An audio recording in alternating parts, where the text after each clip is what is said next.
Bonjour à toutes et à toutes, c'est Bruno, j'espère que vous allez bien. Aujourd'hui, nous allons passer un temps ensemble autour du thème de l'autorité, l'autorité selon Dieu. En fait, on constate bien souvent que, surtout dans les milieux francophones, qu'il est bon de venir approfondir et de venir vraiment éclaircir cette notion d'autorité. Dans l'Église notamment parce que souvent ce terme d'autorité est confondu avec le mot pouvoir. Et, euh, et donc on va voir un petit peu quelle est la nuance et surtout quel est ce qu'est l'autorité et d'où elle vient et comment elle s'exerce. Donc on va commencer par lire notamment dans Marc 11 verset 18. Les principaux sacrificateurs et les scribes l'ayant entendu cherchèrent les moyens de le faire périr, car ils se craignaient, parce que toute la foule était frappée de sa doctrine.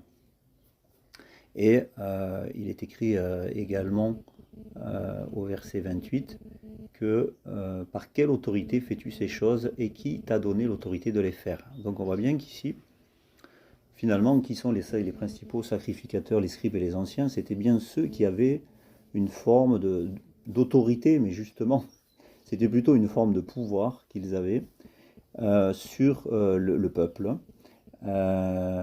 C'est-à-dire que quand ils disaient quelque chose, eh bien, ils étaient dépositaires d'un pouvoir et les personnes s'y pliaient.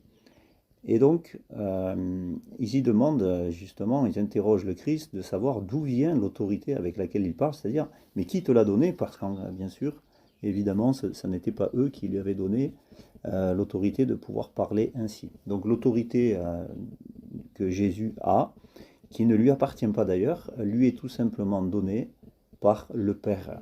Donc, l'autorité n'est pas issue des hommes, mais l'autorité vient du Père. Ce qu'il faut comprendre aussi, c'est que l'autorité, quel était l'enseignement et du coup l'autorité de l'enseignement des scribes. Eh bien, Jésus va le décrire en Matthieu 23 au verset 3. Faites donc et observez tout ce qu'ils vous disent, mais n'agissez pas selon leurs œuvres, car ils disent et ils ne font pas. Verset 4. Ils lient des fardeaux pesants et les mettent sur les épaules des hommes. Donc on voit bien qu'en réalité, donc l'enseignement de ces figures d'autorité sont plus quelque chose qui vient alourdir, qui vient peser sur les épaules des hommes. C'est-à-dire c'est un pouvoir, quelque chose qui vient et qui est subi par les hommes, qui n'est pas vraiment accepté de leur propre chef, de leur propre volonté, mais qu'ils subissent et qui n'ont pas trop le choix en fait ils n'ont pas trop leur mot à dire en réalité. Alors, on va bien voir qu'il y a une différence entre justement cette autorité qui vient comme cela par un pouvoir finalement qui est tout simplement humain, qui vient de l'homme, et la différence où Jésus, lui, qu'il ne faisait rien de lui-même, eh bien son enseignement, sa doctrine fait autorité parce qu'elle vient de Dieu. Alors on va déjà définir, et souvent il est bon de le faire, sinon on rentre dans des incompréhensions et on utilise des mots et en fait on ne sait pas ce que ça veut dire. Et force est de constater que c'est pléthore aujourd'hui dans les milieux chrétiens, mais pas que, hein, dans tout milieu, on utilise des mots et on n'a jamais pris le temps finalement d'aller voir finalement quel était le sens de ces mots ou l'étymologie de ces mots, l'origine de ces mots. Et parfois, en le faisant, on s'aperçoit que les mots que l'on utilise, le sens qu'ils ont été déviés et on ne les utilise pas dans le bon sens. Donc on va nous faire prendre ce temps parce que bah oui, forcément, ça demande de la recherche et du temps pour creuser et pour chercher la vérité. Et ben oui, ça coûte. Ouais, ça coûte du temps notamment et de l'énergie à chercher. Mais moi, je vous invite si on veut avoir de l'enseignement également, à prendre ce temps, à chercher et de ne pas laisser simplement de croire à ce que les gens disent sans qu'on ait nous-mêmes fait l'effort de chercher par nous-mêmes d'abord. Et il y a bien un verset dans la Bible qui dit que faute de connaissance, mon peuple périt. Donc la connaissance, c'est quelque chose qui est le devoir de chacun et de chacune. C'est à nous à aller faire ses recherches personnelles, à se faire une idée et ensuite à pouvoir la partager avec d'autres. Sinon, on va se mettre sous, non pas l'autorité, mais sous le pouvoir de personnes qui affirment des choses parfois sans véritablement avoir cherché. On va finir par le croire, on va finir par mettre foi dans ces choses-là, alors qu'en réalité, on n'a pas cherché par nous-mêmes et surtout, si on se met à chercher par nous-mêmes, on va s'apercevoir qu'il y a beaucoup de choses qui ont été dites et qui malheureusement, faute de connaissances parfois, tout simplement, mais plutôt que par, comment dire, mauvaise intention, eh ben, était pas vraiment juste, était pas vraiment complète non plus. Donc autorité vient du mot latin auctoritas, et ce mot vient d'un verbe qui veut dire augere, et ça veut dire augmenter. Donc l'autorité, c'est quelque chose, textuellement, étymologiquement, ça veut dire augmenter. Une autorité, c'est donc quelque chose qui augmente une personne. Si quelqu'un a de l'autorité sur une autre personne, ça n'est pas qu'elle exerce un pouvoir sur celle-ci, ça ne veut pas dire qu'elle domine sur celle-ci, ça veut dire simplement qu'elle l'aide à grandir, à s'enrichir, à s'édifier, à faire grandir, à mettre en valeur, à renforcer, etc. etc. Vous voyez déjà, donc, une autorité, ça n'est pas un pouvoir qui domine, mais plutôt quelque chose qui vient élever le prochain. Alors, on va bien, il y a Paul, l'apôtre Paul, dans les Écritures, dans 2 Corinthiens 10 au verset 8 et 9, qui va écrire et qui va donner un éclairage encore plus profond, et qui dit « Et quand même je me glorifierai un peu trop de l'autorité, exousia, que le Seigneur nous a donnée pour votre édification et non pour votre destruction. » Donc, et je ne saurais en avoir honte afin que je ne paraisse pas vouloir vous intimider par mes lettres. On voit bien qu'ici, l'autorité que le Seigneur nous a donnée. Donc, ça confirme ce qu'on a dit un peu plus haut, précédemment, c'est-à-dire que l'autorité vient de Dieu. L'autorité, elle vient de Dieu et elle est pour un objectif particulier, c'est que c'est pour l'édification. Et donc, une autorité, elle n'intimide pas non plus à travers, comme il dit, à travers les lettres, c'est-à-dire elle ne va pas intimider à travers les mots, à travers les actions, elle ne va pas intimider autrui, elle ne va pas montrer les muscles, elle ne va pas élever la voix, elle ne va pas dire c'est moi qui ai raison, etc., etc. Elle est là pour édifier. Et édifier, bon, ben, l'édification, c'est quand je monte un kéron l'un au-dessus de l'autre, je suis en train de construire ma maison, je suis en train d'édifier ma maison, c'est bien dans un but de construction, et donc dans un but d'élévation, et non pas donc de destruction.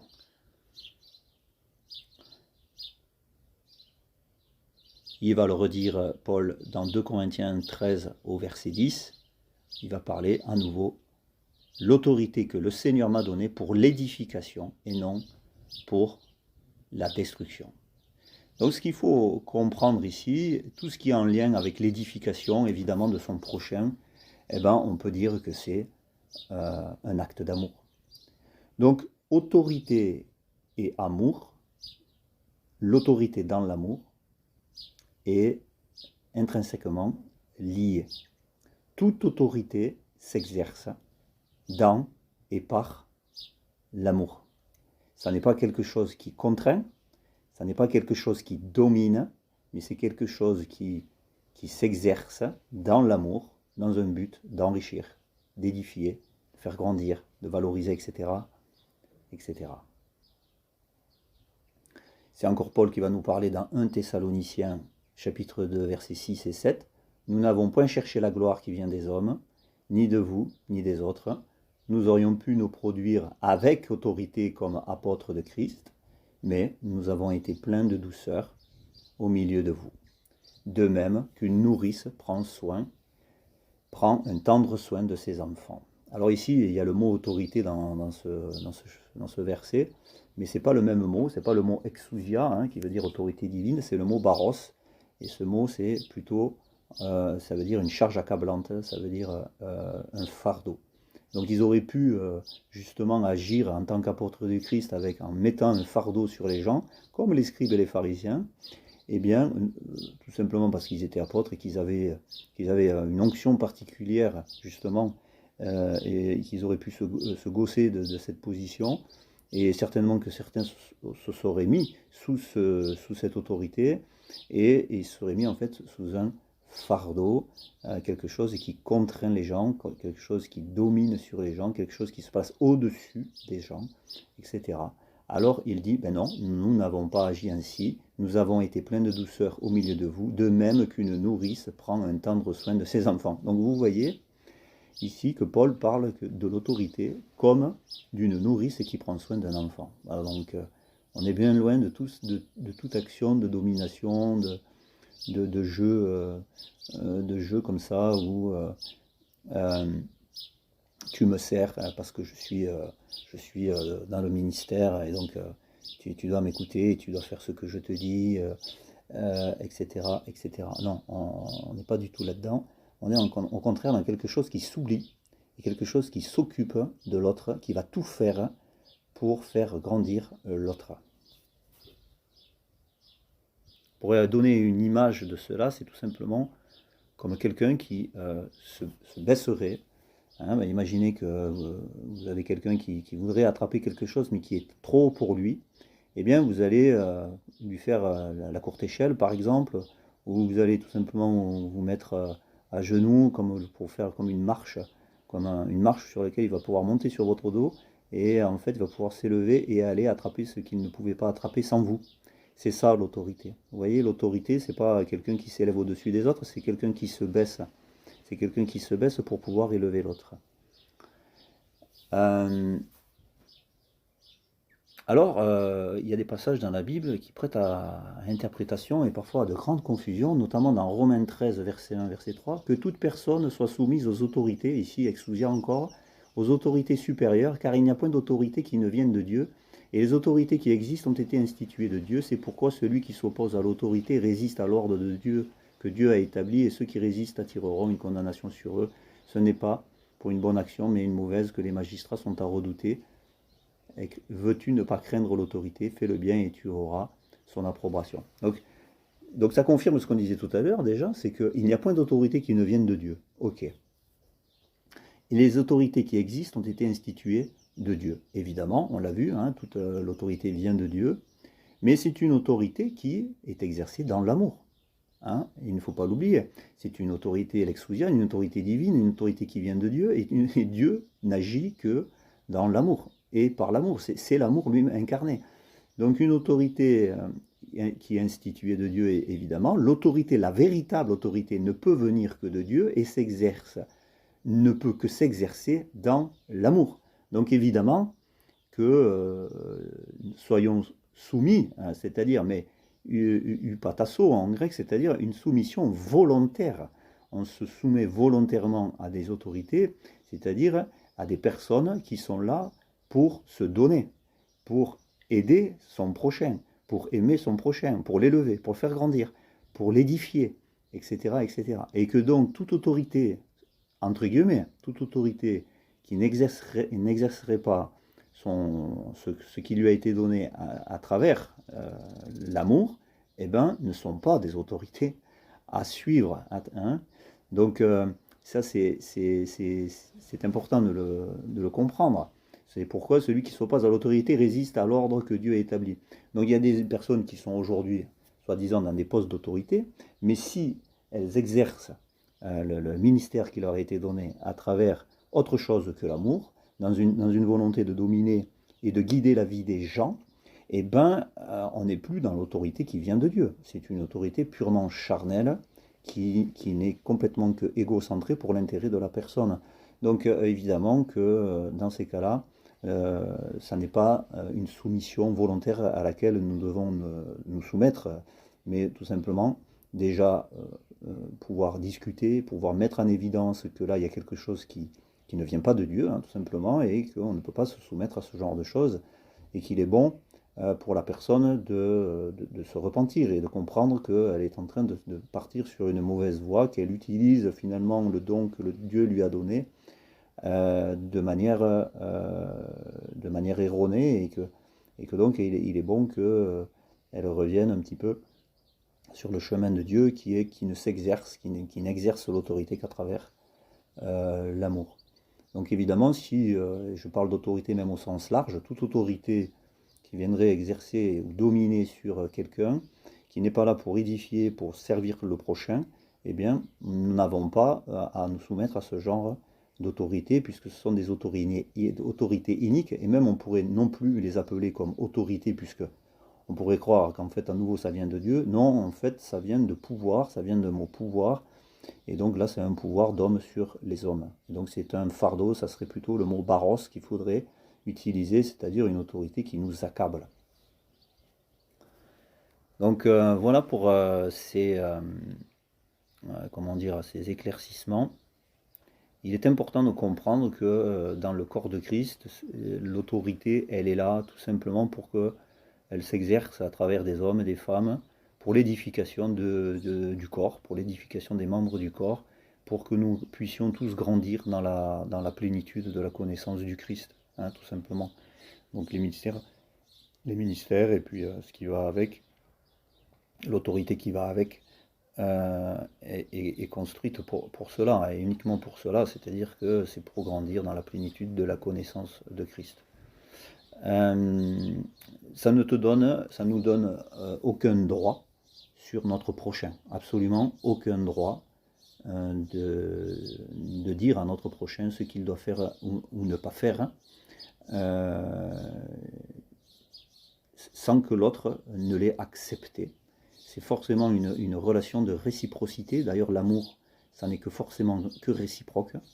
Alors forcément, des fois, on peut dire certaines choses et certaines personnes ne vont pas forcément l'entendre du premier coup, mais moi je crois que si les choses sont faites et dites dans l'amour, et que c'est l'amour qui nous guide dans l'action, même si parfois c'est des choses difficiles à dire, eh bien je pense que l'amour vaincra de toutes les façons. Ça prendra du temps peut-être, mais à un moment donné, toute personne qui marche sérieusement, qui marche vraiment avec un cœur sincère dans les voies de Dieu, le Saint-Esprit leur parle, hein, tout simplement, et voit bien que finalement la parole qui a été donnée par le frère ou la sœur faisait autorité, c'est-à-dire qu'elle était exercée dans l'amour pour le bien de celui-ci, quoi.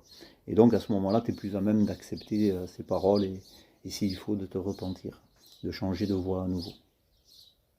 Donc voilà, c'est important parce que ces éclaircissements, parce qu'il y a encore des personnes qui n'ont pas bien, qui expliquent l'autorité comme si on était sous l'autorité de certaines personnes, et c'est comme si dans un positionnement hiérarchique. Ça n'est pas un positionnement hiérarchique, ce n'est pas un positionnement où les personnes sont au-dessus des unes des autres. L'autorité, elle vient du fait que ce que tu dis, c'est issu de la parole de Dieu. Et c'est la parole de Dieu qui fait autorité. C'est rien d'autre. C'est la parole de Dieu qui fait autorité. C'est bien ça que Jésus était. Jésus, à l'époque, n'était, on va dire, pas reconnu par ses autorités ecclésiales, celles issues des sacrificateurs, celles du temple, etc. En gros, c'est pour ça que d'ailleurs il lui demande pour qui tu te prends en fait, hein, comment ça se fait que tu parles ainsi, de quelle autorité et qui t'a donné cette autorité. Donc ça veut bien dire que Jésus ne se positionnait pas au-dessus des gens, et alors que les scribes et les pharisiens et les sacrificateurs se positionnaient au-dessus des autres. Donc il n'y a pas on n'est pas en autorité sur qui que ce soit.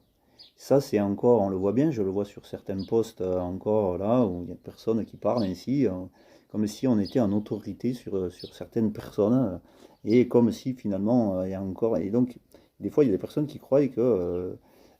elles doivent tout nous raconter, des fois elles doivent être soumises à ces personnes, donc il faut qu'elles disent amen à tout ce qui est dit, à tout ce qui est fait, mais ça c'est une déviance complète.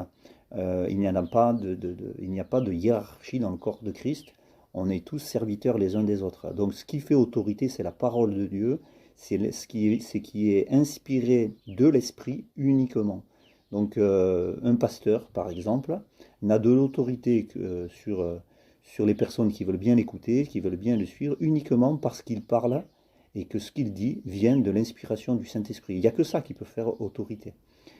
Puisque en réalité, ces paroles qui vont sortir de sa bouche ou ces actes ne vont être faits que pour élever, que pour peut-être corriger aussi parfois dans l'amour, mais en tous les cas, c'est pour le bien-être, le bien commun en réalité, et pour l'édification du corps de Christ. Voilà, je vous remercie et j'espère que cet éclaircissement portera du fruit et pourra venir peut-être valider déjà ce que vous ressentez dans votre cœur ou peut-être éclairer. Et puis peut-être tout simplement aussi peut-être vous éclairer sur la situation dans laquelle vous êtes, hein, et que vous puissiez retrouver la liberté tout simplement qu'il y a en Jésus-Christ. Je vous bénis, je vous dis à bientôt.